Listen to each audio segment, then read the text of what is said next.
Audio Jungle.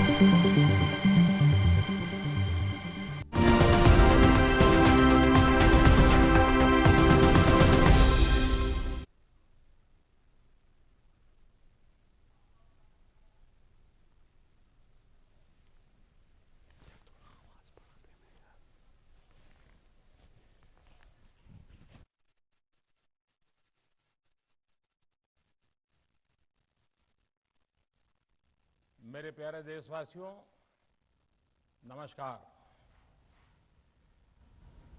Corona के खिलाफ देश आज फिर एक बहुत बड़ी लड़ाई लड़ रहा है। कुछ सप्ताह पहले तक स्थितियां संभली हुई थी और फिर एक कोरोना की दूसरी वेव तूफान बनकर आ गई। जो पीड़ा आपने सही है, जो पीड़ा आप सह रहे हैं, उसका मुझे पूरा एहसास है। जिन लोगों ने बीते दिनों में अपनों को खोया है, मैं सभी देशवासियों की तरफ से उनके प्रति संवेदनाएं व्यक्त करता हूं। परिवार के एक सदस्य के रूप में मैं आपके दुख में शामिल हूं।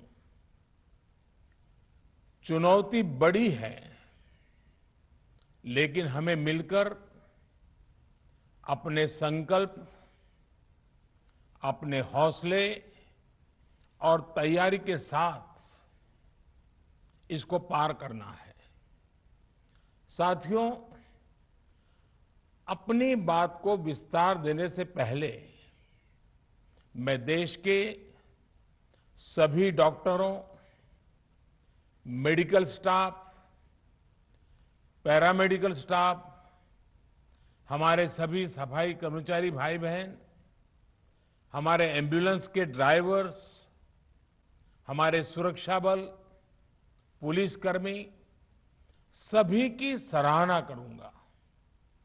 आपने कोरोना की पहली वेव में भी अपना जीवन दांव पर लगाकर लोगों को बचाया था। आज आप फिर इस संकट में अपने परिवार, अपने सुख, अपनी चिंता छोड़कर दूसरों का जीवन बचाने में दिन रात जुटे हुए हैं। साथियों, हमारे शास्त्रों में कहा गया है, त्याज्यम न धैर्यम विदुरेऽपि काले, अर्थात कठिन से कठिन समय में भी हमें धैर्य नहीं खोना चाहिए। किसी भी परिस्थिति से निपटने के लिए हम सही निर्णय लें, सही दिशा में प्रयास करें, तभी हम विजय हासिल कर सकते हैं। इसी मंत्र को सामने रखकर आज देश दिन रात काम कर रहा है। बीते कुछ दिनों में जो फैसले लिए गए हैं, जो कदम उठाए गए हैं, वो स्थिति को तेजी से सुधारेंगे। इस बार कोरोना संकट में देश के अनेक हिस्से में ऑक्सीजन की डिमांड बहुत ज्यादा बढ़ी है। इस विषय पर तेजी से और पूरी संवेदनशीलता के साथ काम किया जा रहा है। केंद्र सरकार, राज्य सरकारें, प्राइवेट सेक्टर, सभी की पूरी कोशिश है कि हर जरूरतमंद को ऑक्सीजन मिले। ऑक्सीजन प्रोडक्शन और सप्लाई को बढ़ाने के लिए भी कई स्तरों पर उपाय किए जा रहे हैं। राज्यों में नए ऑक्सीजन प्लांट्स हो, 1 लाख नए सिलेंडर पहुंचाने हो, औद्योगिक इकाइयों में इस्तेमाल हो रही ऑक्सीजन का मेडिकल इस्तेमाल हो, ऑक्सीजन रेल हो, हर प्रयास किया जा रहा है। साथियों, इस बार जैसे ही कोरोना के केस बढ़े, देश के फार्मा सेक्टर ने दवाइयों का उत्पादन और बढ़ा दिया है। आज जनवरी फरवरी की तुलना में देश में कई गुना ज्यादा दवाइयों का प्रोडक्शन हो रहा है। इसे अभी और तेज किया जा रहा है। कल भी मेरी देश की फार्मा इंडस्ट्री के बड़े जो प्रमुख लोग हैं, उसके जो एक्सपर्ट लोग हैं, उनसे बहुत लंबी चर्चा हुई है। प्रोडक्शन बढ़ाने के लिए हर तरीके से दवाई कंपनियां की मदद ली जा रही है।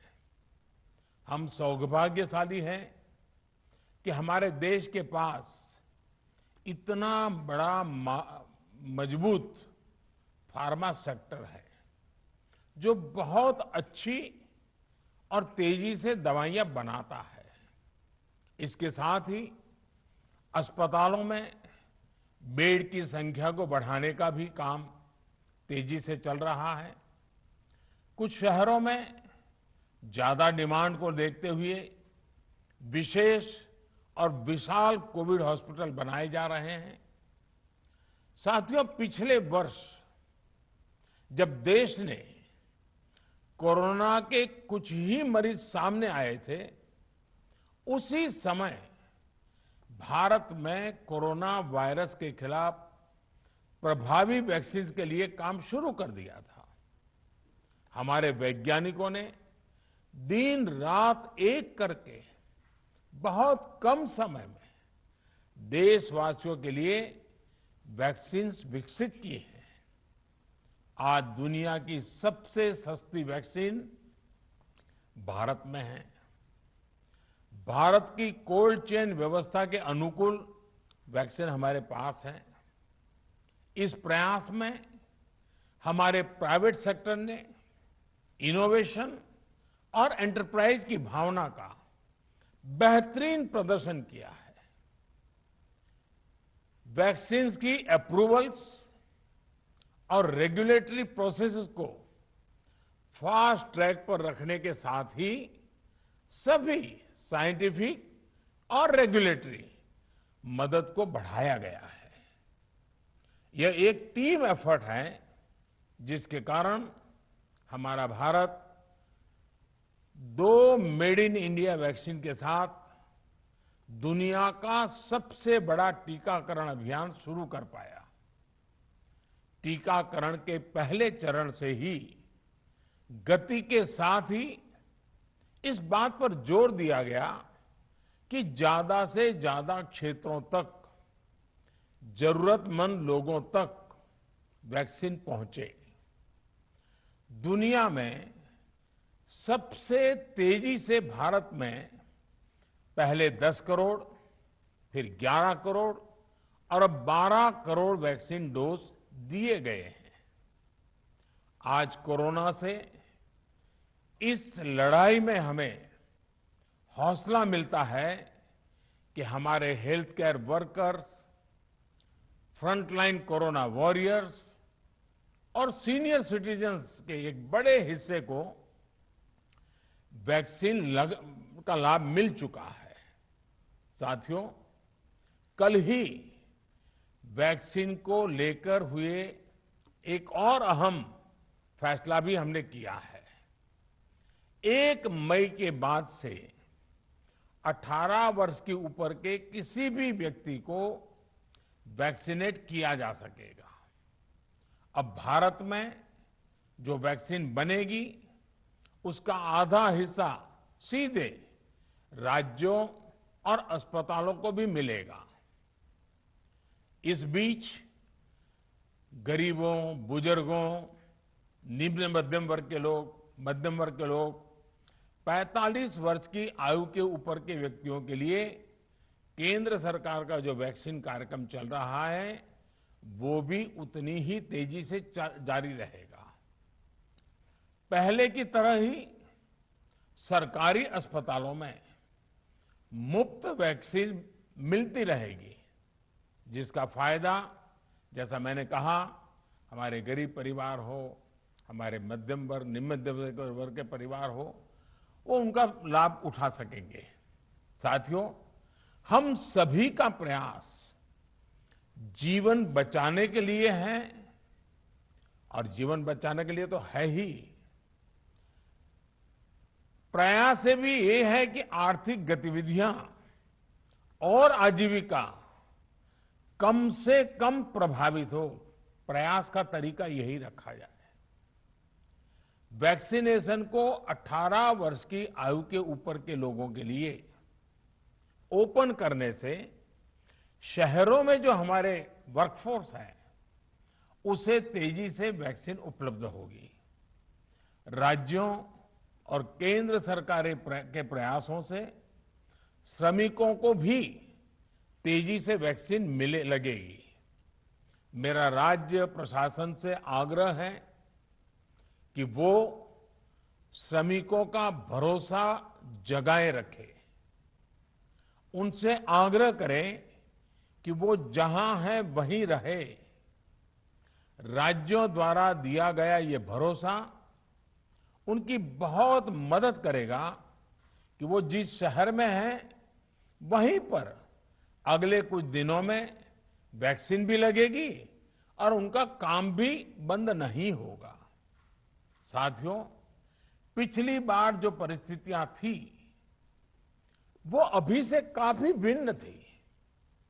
तब हमारे पास इस वैश्विक महामारी से लड़ने के लिए कोरोना स्पेसिफिक मेडिकल इंफ्रास्ट्रक्चर नहीं था। आप याद करिए देश की क्या स्थिति थी। कोरोना टेस्टिंग के लिए पर्याप्त लैब नहीं, पीपीई का कोई प्रोडक्शन नहीं, हमारे पास इस बीमारी के ट्रीटमेंट के लिए कोई खास जानकारी भी नहीं। लेकिन बहुत ही कम समय में हमने इन चीजों में सुधार किया। आज हमारे डॉक्टरों ने कोरोना के इलाज की बहुत ही अच्छी एक्सपर्टीज हासिल कर ली है। वो ज्यादा से ज्यादा जीवन बचा रहे हैं। आज हमारे पास बड़ी मात्रा में पीपीई किट्स हैं, लैब्स का बड़ा नेटवर्क है और हम लोग टेस्टिंग की सुविधा को निरंतर बढ़ा रहे हैं। साथियों, देश ने कोरोना के खिलाफ अब तक बहुत मजबूती से और बहुत धैर्य से लड़ाई लड़ी है। इसका श्रेय आप सभी को, सभी देशवासियों को ही जाता है। अनुशासन और धैर्य के साथ कोरोना से लड़ते हुए आप देश को यहां तक लाए हैं। मुझे विश्वास है जन भागीदारी की ताकत से हम कोरोना के इस तूफान को भी परास्त कर पाएंगे। आज हम अपने चारों ओर देख रहे हैं कि कैसे कई लोग, कई सामाजिक संस्थाएं जरूरतमंदों तक मदद पहुंचाने में दिन रात जुटे हैं। दवाई पहुंचाना हो, खाने या रहने की व्यवस्था करनी हो, लोग पूरे मनोयोग के साथ काम कर रहे हैं। मैं इन सभी के सेवा भाव को आदरपूर्वक नमन करता हूं और देशवासियों से अपील करता हूं कि अधिक से अधिक मात्रा में इस संकट की घड़ी में देशवासी आगे आएं और जरूरतमंदों तक मदद पहुंचाएं। समाज के पुरुषार्थ और सेवा के संकल्प से ही हम ये लड़ाई जीत पाएंगे।